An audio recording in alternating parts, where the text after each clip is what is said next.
If you're about to start a garden and you've only got time to watch one video on YouTube today, it has to be this one, because in the next 15 minutes, I'm going to show you 15 most common beginner gardener mistakes that every single beginner gardener makes, but nobody is talking about. How do I know this list of mistakes? Because I personally have made them all. And over the last 10 years, I have watched so many of my students and clients make the exact same mistakes. So if you make it to the end of this video, together, we're going to save a ton of time, a whole lot of money, and a ton of frustration. So let's get into it. Mistake number one is starting at the hardware store. Oh my goodness, I did this. I just got in my car and drove to Home Depot the second I wanted to start a garden.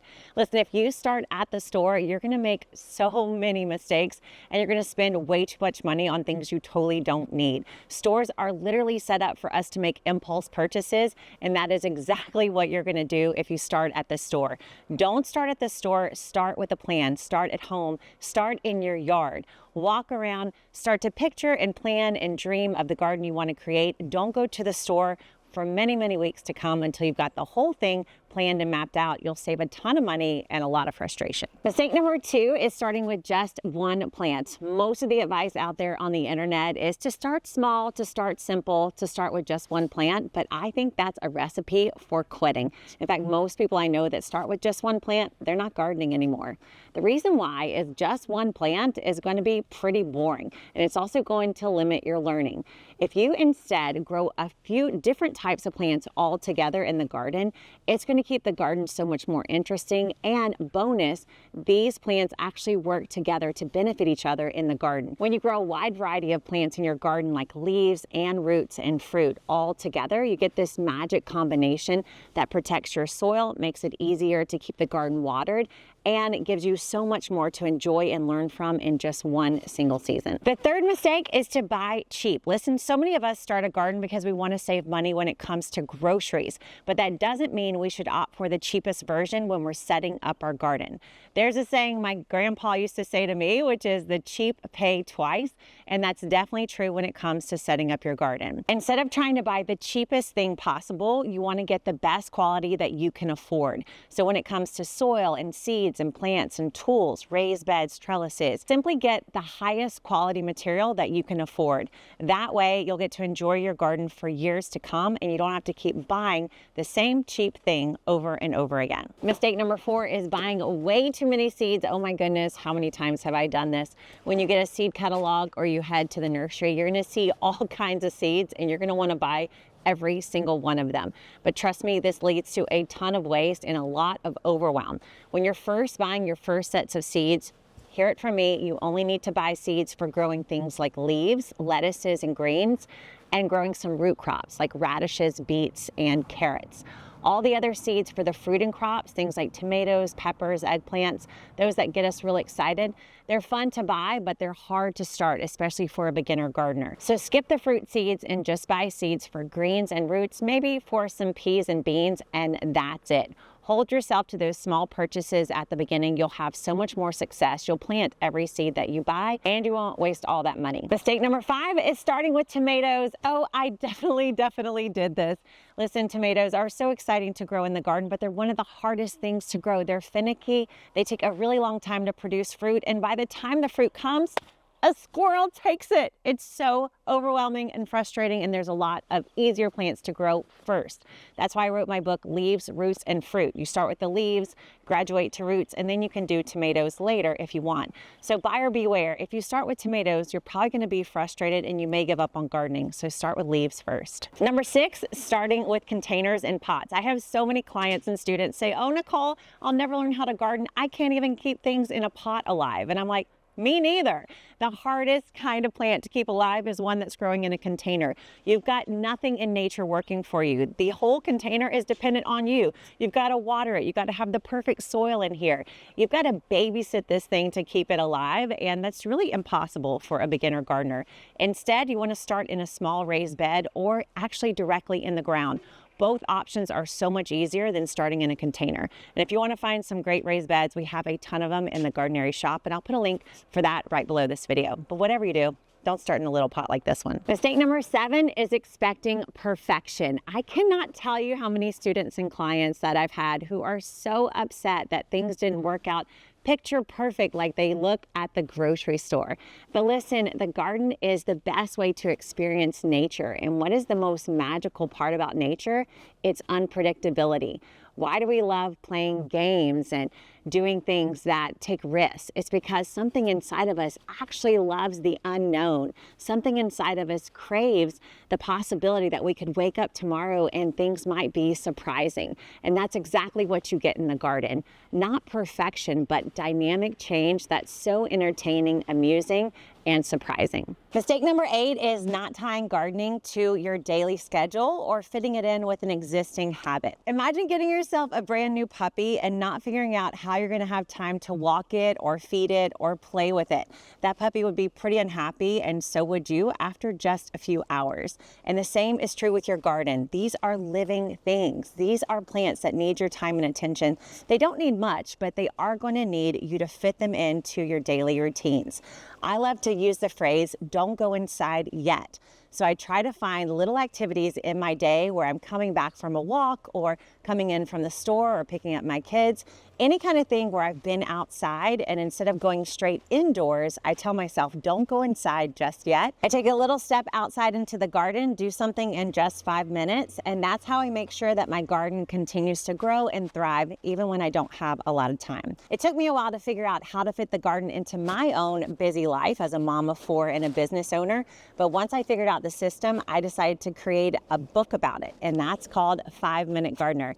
It's now out everywhere books are sold, and you can get your copy. I'll put a link right below this video. Mistake number 9 is not thinking about your meals. Have you ever taken some time before you start to plan or plant your garden and look at the things you love to eat? Look at the recipes that you love to create, things that have been passed down through your family, or just routine meals that just you continue to love to make. Look at the ingredients and see what things in those recipes that you could actually grow.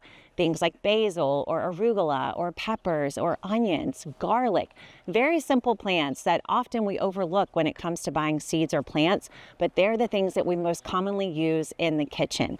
That's why I created our Gardenary planner. This allows you to look at dishes and sides and sauces and salads that you can make each and every season so that you can plan your plants in the garden to be sure that more of your plants don't get wasted out in the garden and instead end up on your plate in the kitchen. Mistake number 10 is not prioritizing your soil. I have seen so many people set up gardens online where they spend a ton of money and time and attention on their raised beds, on their trellises, on all of the setup, and then they throw all kinds of crazy things into their beds to create soil.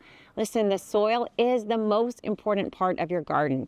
Everything you see on top is a reflection of what's happening underneath. If you've only got time and money to prioritize one thing when it comes to setting up your garden, let it be the soil. I give you my full breakdown on how I set up a great soil blend in my own garden using only natural materials, and that's in my book, Kitchen Garden Revival, Chapter 4. I'll put a link to it right below this video. Number 11 is being surprised by pests. I have so many friends, clients, students are like, I started gardening, but the squirrels ate it, the deer got it, the groundhogs got it. I have a ton of aphids. Oh, the caterpillars. They're completely shocked that there's wildlife that actually wants to eat their plants too. Listen, the wildlife surrounding your home or your garden, they've only had grass to eat up until now. So of course they're going to be interested in all the things that you're putting into your garden. Don't be surprised by pests. It's just part of the garden experience. Don't think about pests after you set up your garden. Think about pests right now as you're setting up your garden. Save yourself a bunch of surprise and a lot of disappointment. Mistake number 12 is using fertilizer in your garden. So many beginner gardeners start with that stuff called Miracle-Gro. I made a whole video about why you shouldn't use it, but this stuff ruins your garden. It really taxes your soil. It creates this runoff that destroys the environment, and it stresses your plants. It asks your plants to grow really big and fast and productive in an unnatural way. So don't use synthetic fertilizers. Instead, focus on what we've talked about already, the soil. If you focus on building great, organic, natural, nutritious soil, your plants are gonna grow like a miracle without the fertilizer. Mistake number 13 is using mulching your garden. I know all the gardeners tell you to do it, but trust me, it is a waste of money and it's a waste of space. Instead of mulching around your plants, just plant leafy greens by seed. Those are gonna shade the soil, they'll keep the water intact, and then they'll give you something productive to harvest instead.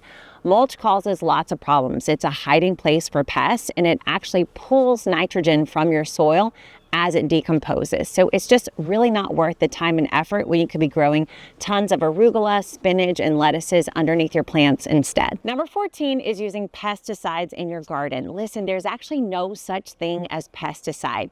It's actually insecticide, meaning every time you spray, you're not just killing the bad bugs, you're killing the good ones too. I have had so many clients and students that freak out at the first sign of a bug in their garden, and they just spray the whole thing to death. Their plants suffer, their whole garden suffers, and lots of innocent bugs die in the process. So you don't need to spray for pests. Instead, you need to learn how to control them organically. And we've got an incredible video coming up in just a few days that's going to show you how to do that. So be on the lookout for that one. And the most ironic of the mistakes, mistake number 15, is searching YouTube for answers about your garden. If you find yourself scrolling for hours watching one YouTube gardener after another, you're going to have what we call analysis paralysis. You're going to have way more information than you need, and it's just going to leave you dazed and confused. Instead, you just need one gardener who knows your local climate, understands a great garden system, and can teach it to you. And that's why we train Gardenary consultants around the world. In fact, if you want to find a consultant in your area, you can go to gardenary.com, click on that Find a Consultant tab. We'll match you up with a consultant that knows your climate and how to garden in the exact place where you're trying to grow your own. And by the way, if you're watching this and you are that experienced gardener who knows how to grow in your own climate, then you should definitely become a Gardenary consultant. We'll put a link for you to do that right below this video. Believe it or not, all these mistakes can be prevented by just giving yourself about 5 minutes a day to take care of your garden. And that's why I wrote the book 5-Minute Gardener. It is out now everywhere books are sold, and you can find out how to order your copy right below this video. Now, do not leave without please subscribing to the Gardenary channel. When you subscribe, it tells YouTube to send this video to lots of other people who'd be interested in avoiding mistakes in their garden too. Don't forget to like and then share this with 1 or 2, maybe 3, maybe 100 of your friends who need to save money and time and frustration in the garden too. Thank you so much for watching and being part of the Gardenary community. I wouldn't be here without you. I'll see you next time.